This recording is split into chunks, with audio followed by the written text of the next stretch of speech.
તો નિત્યાનંદ સ્વામી એવો પ્રશ્ન પૂછે છે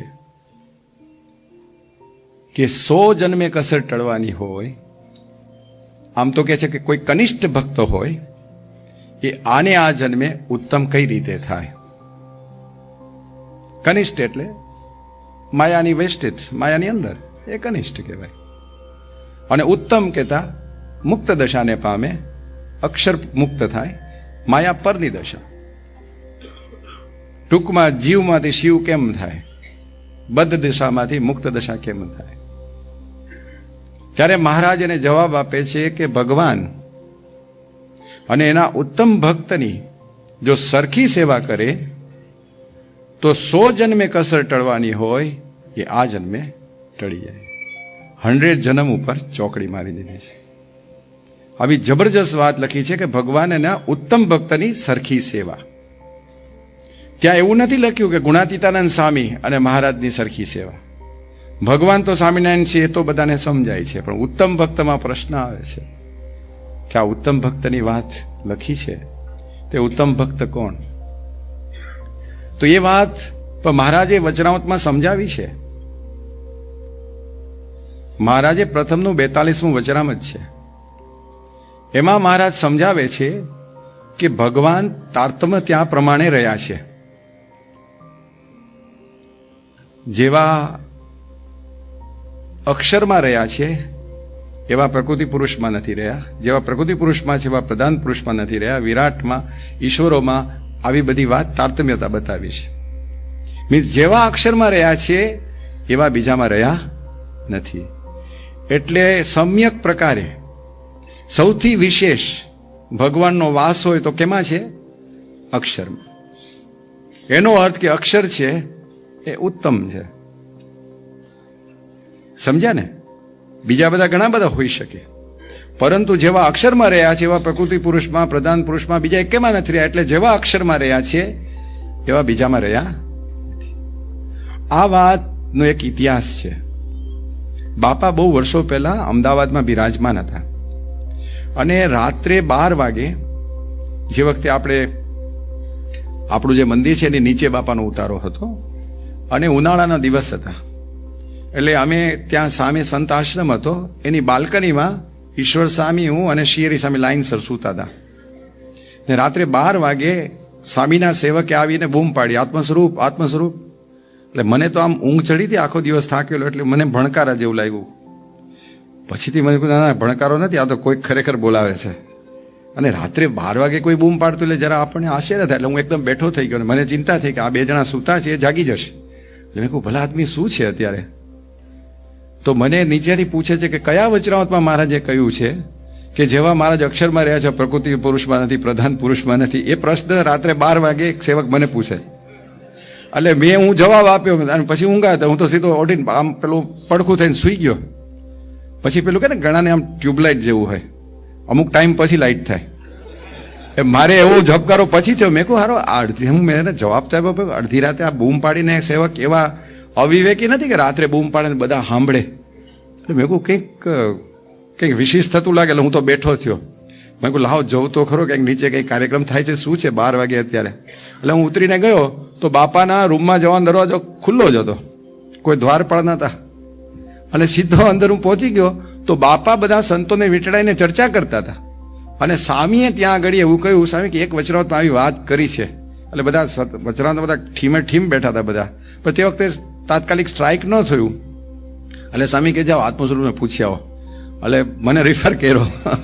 હવે સ્વામી તો જાણતા છે, પણ મને આ વસ્તુ એટલા માટે વધારે મહત્વની લાગે છે કે સ્વામીએ પોઈન્ટ આઉટ કર્યું કે કયા વચનામૃતમાં મહારાજ ઉત્તમ ભક્તને બતાવે છે જેવા અક્ષરમાં રહ્યા છે બીજામાં રહ્યા નથી. એનો અર્થ ઉત્તમ કોણ છે? અક્ષર છે.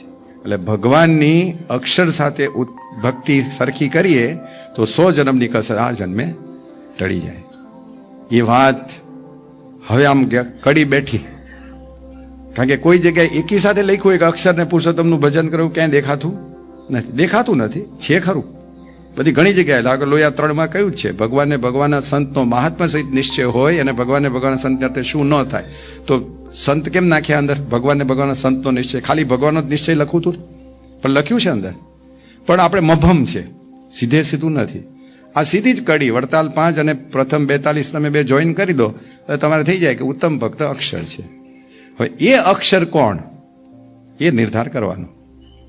ઘણા બધા કે માણકી ઘોડી પણ અક્ષર છે, ઘણા લોકો કહેનારા છે ગોપાલ સ્વામી પણ અક્ષર છે, મુક્તાનંદ સ્વામી પણ, બ્રહ્માનંદ સ્વામી પણ અક્ષર છે. આવી બધી વાતો સંપ્રદાયમાં ચાલતી હતી.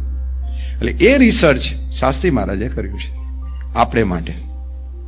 આપણે માટે એટલા માટે કે આપણે પછી એ અક્ષરને ઓળખીને ભજીએ. અને એ એમના ગુરુ થકી એમણે દ્રઢ કર્યું. ફર્સ્ટ ટાઈમ એવર એમના જીવનમાં એમણે અક્ષરની વાત વ્યવસ્થિત રીતે સાંભળી હોય તો ભગતજી મહારાજના મુખે સાંભળી. લોયાનું 12મું વચનામૃત, જેમાં 6 પ્રકારના નિશ્ચયની વાત કરે છે. એમાં ઉત્તમ નિર્વિકલ્પ નિશ્ચય તવ ગણ શ્યામ આપણે રોજ બોલીએ છીએ ને સંધ્યા આરતી પછી, એમાં એ વાત કરી. અને એમાં ઉત્તમ નિર્વિકલ્પ નિશ્ચયના શબ્દો છે કે ભગવાન એટલે જેના એક રોમને વિશે અનંત કોટી બ્રહ્માંડ ઉડતા ફરે છે, એવું જે પુરુષોત્તમ નારાયણનું ધામ રૂપ અક્ષર તે રૂપે પોતે રહ્યો થકો પુરુષોત્તમ નારાયણની ભક્તિ કરે એ ઉત્તમ નિર્વિકલ્પ નિશ્ચય વાળો છે. આ વાત ભગતજી મહારાજે કથામાં કરી અને શાસ્ત્રીજી મહારાજ સાંભળતા હતા. અને કથામાં પછી કહ્યું કે એ જે અક્ષરરૂપ થવાની વાત છે એ અક્ષર ગુણાતીતાનંદ સ્વામી છે. આ વાત શાસ્ત્રી મહારાજે પહેલી વખત સાંભળી એટલે શાસ્ત્રી મહારાજ કેવા હતા? 100 ગણે ગાળીને કામ કર્યા હતા, ટકોરા મારી અને પાકું કર્યા હતા. એટલે એમણે એક પડકાર કર્યો. શું પડકાર કર્યો? બહુ વિનમ્ર ભાવે કે સ્વામી મારા ગુરુ વિજ્ઞાનંદ સ્વામી છે, જે પરમહંસ છે અને 12 વર્ષ શ્રીજી મહારાજની ભેગા રહ્યા છે, ભાગવતના ભણેલા છે, સંગીતજ્ઞ છે, સાધુતા યુક્ત છે, જેને શ્રીજી મહારાજે પંડ્ય દીક્ષા આપી છે. એ 12 વર્ષ મહારાજ ભેગા રહ્યા છે. એમણે મને કોઈ દિવસ વાત આવી કરી નથી કે આ જે અક્ષર છે ગુણાતીતાનંદ સ્વામી છે. અને તમે આ વાત કરી એટલે મને ગેડ બેસતી નથી. એટલે ભગતજી મહારાજ બહુ સાહજિક રીતે સારું ત્યારે તારો ગુરુ કહે ત્યારે માનજે. અને એવો પ્રસંગ બન્યો કે વિજ્ઞાનંદ સ્વામી ઢોલિયા ઉપર બિરાજમાન હતા, ભગતજી મહારાજ નીચે બેઠા હતા. અને ભગતજી મહારાજે એમને પ્રશ્ન પૂછ્યો કે સ્વામી તમે 12 વર્ષ મહારાજ ભેગા રહ્યા તો મહારાજે ક્યારેય પણ તમને ગુણાતીતાનંદ સ્વામી મૂળ અક્ષર છે એવી વાત કરી છે? એટલે વિજ્ઞાનંદ સ્વામી આમ જોયું, 2 જ જણા હતા એટલે કે એક વાર નહીં અનેક વાર કરી છે કે ગુણાતીતાનંદ સ્વામી મૂળ અક્ષર છે. તો નીચે ઢોલિયા નીચે શાસ્ત્રી મહારાજ બેઠા હતા. એકદમ નીકળ્યા કે સાંભળી ગયો એકદમ. આપણે ત્યાં તમે જોજો મેળાઓમાં જશો ને તો આ એક ફોટોગ્રાફ આમ ત્યાં પેઇન્ટિંગ કરેલો છે, આમ નીચેથી આમ ડોક્યુ કરે છે સ્વામી શાસ્ત્રીજી મહારાજ. અને પછી શાસ્ત્રી મહારાજ પ્રશ્ન કરે છે કે હે વિજ્ઞાનંદ સ્વામી, તમે મને આજ સુધી આ વાત કેમ ન કરી? હું તો તમારો શિષ્ય છું, તમે મને આ રહસ્ય કેમ અત્યાર સુધી કહ્યું નહીં? ત્યારે એમણે એટલું જ કહ્યું કે જો અત્યારે હજુ મહારાજને પુરુષોત્તમ નારાયણ સ્વીકારવા તૈયાર નથી, અને જો આ ગુણાતીતાનંદ સ્વામી મૂળ અક્ષર કહું છું તો મારો આ ઢોલિયો છે ને ચોરામ નાખી આવે, મહારાજથી સહન થાય એવું નથી, એટલે મેં કહ્યું નથી. પણ શાસ્ત્રી મહારાજને ફિટ થઈ ગયું હવે કે ગુરુએ કહ્યું ને હવે ખલાસ, હવે આ વાત હવે અમુક મેક ફેરફાર ન થાય. ગાંઠ બાંધી દીધી કે ગુરુનું વચન બ્રહ્મ વાક્ય છે. અને પછીથી શાસ્ત્રી મહારાજે જોયું કે હવે લોકમાં પ્રમાણ ખરું, અને એમણે તપાસ કરી અને વ્યવસ્થિત રિસર્ચ કર્યું છે. અને એમનું રિસર્ચ કેવું? તપાસ કરી કે ભાઈ મહારાજના વખતમાં તો મહારાજે પોતે અક્ષરની વાત ક્યાંય ક્યાં કરી છે. અને એમને કડી મળી. ક્યાં મળી? કે રાઠોડ દાદલના દરબારમાં હોળીનો ઉત્સવ મહારાજે કર્યો હતો. અને એમાં કબીરજીનું પેલું પદ ગાતા, કોટી કૃષ્ણ જોડે હાથ, કોટી વિષ્ણુ નમે માથ, કોટી શંકર ધરે ધ્યાન, કોટી બ્રહ્મા કથે જ્ઞાન, સદગુરુ ખેલે વસંત. એ ત્યાં કીર્તન ગાતા તે વખતે મહારાજે સંતોને પૂછ્યું કે આવા સદગુરુ કોણ? તો બધા અવતારો જેને હાથ જોડતા હોય, જેનું ધ્યાન કરતા હોય, એનું જ્ઞાન કરતા હોય, એટલે એ તો મહારાજ તમે જ. સંતોએ શું કહ્યું? એ તમે છો. ત્યારે મહારાજ બોલ્યા કે ના, એવા સદગુરુ તો આ ગુણાતીતાનંદ સ્વામી છે, જે મારે રહેવાનું અક્ષર ધામ છે. અને આ વાત રાઠોડ દાદલના દરબારમાં વાત થઈ હતી. એમણે એક ગોર હતા એને વાત કરી, અને એમણે પછી શાસ્ત્રીજી મહારાજને વાત કરેલી. એટલે સીધી જ વાત એ પ્રસંગની શાસ્ત્રી મહારાજને પ્રાપ્ત થઈ કે ગુણાત્યાન સાંઈ મૂળ અક્ષર છે, એવી વાત શ્રીજી મહારાજે પંડે કરેલી છે. આવા તો ઘણા બધા મહારાજના પ્રસંગો એમણે લીધા, પણ એમની પદ્ધતિ કેવી હતી કે સૌથી મોટું પ્રમાણ શ્રીજી મહારાજનું. એટલે શ્રીજી મહારાજે કહ્યું છે તેમને કડી મળી ગઈ. પછી એમણે જોયું કે સંપ્રદાયમાં મોટેરા સ્થાપ્યા હોય તો ગોપાલ સ્વામીને સ્થાપ્યા હતા, અને એ પ્રમાણભૂત વિભૂતિ હતા. એટલે એમણે ગોપાલ સ્વામી પાસે તપાસ કર્યો કે એવું કાંઈ છે, તો હા, ગોપાલ સ્વામીના શિષ્ય માલજી સોની એમને મળ્યા, જે ભોયકાના હતા તમારા ગામના. એટલે માલજી સોની છે, એમણે શાસ્ત્રી મહારાજને વાત કરી કે મને ગોપાલ સ્વામીએ 4 સદગુરુ બેઠા હતા, એમાં કહ્યું હતું કે આ છેલ્લા બેઠા છે, મહારાજને રહેવાનું અક્ષર ધામ છે. એટલે ત્યાં આગળ માલજી સોની થકી પણ શાસ્ત્રીજી મહારાજે જાણી લીધું કે ગોપાલ સ્વામી પણ આનું પ્રવર્તન કરતા હતા. શાસ્ત્રીમાની પદ્ધતિ કેવી જુઓ, મહારાજનું પ્રમાણ લીધું, પછી સેકન્ડ બેસ્ટ પ્રમાણ ગોપાલ, આમ તો ગુણાત્યાન સ્વામીનું કહેવાય, પણ એમનું પોતાનું સ્વતઃ પ્રમાણ ના લેવાય. જ્યારે તમારે પાકું કરવાનું હોય ત્યારે આજુબાજુથી લે, બાકી એમનું પ્રમાણ જ ગણાય, પણ તે છતાં ગોપાલ સ્વામીનું લીધું. પછી ત્રીજી વાત કે ભાઈ આચાર્ય મહારાજનું એવું તે વખતે પ્રભુત્વ હતું. રઘુવીરજી મહારાજ હતા, મહારાજના ભત્રીજા હતા, અને ત્યાગ વૈરાગ્યની એમની છટા મહારાજ જેવી હતી, આદર્શ હતા. એટલે એમણે તપાસ કરી કે રઘુવીરજી મહારાજ એવું કંઈ માનતા હતા. હવે રઘુવીરજી મહારાજ તો તે વખતે હયાત નહોતા, તો કડી ક્યાંથી ગોતવી? તો ગોરધનભાઈ કોઠારી, જેમણે રઘુવીરજી મહારાજના વખતથી 5 આચાર્ય થકી એની સાથે રહીને વડતાલનો વ્યવહાર ચલાવ્યો હતો, એ ગોરધનભાઈ કોઠારીને આ પ્રશ્ન પૂછેલો શાસ્ત્રી મહારાજ કે ગુણાત્યાન સ્વામી મૂળાક્ષર છે એવી વાત રઘુવીરજી મહારાજ કરતા? ત્યારે એમણે માંડી નાખી વાત કરી. ગોરધનભાઈ કોઠારીના શબ્દોમાં કહું છું, એમણે કહ્યું કે 12ની સાલમાં ગોરધનભાઈ કોઠારી કહ્યું કે રઘુવીરજી મહારાજ ગર્ભંગ થયા, એમના પત્ની ધામમાં ગયા.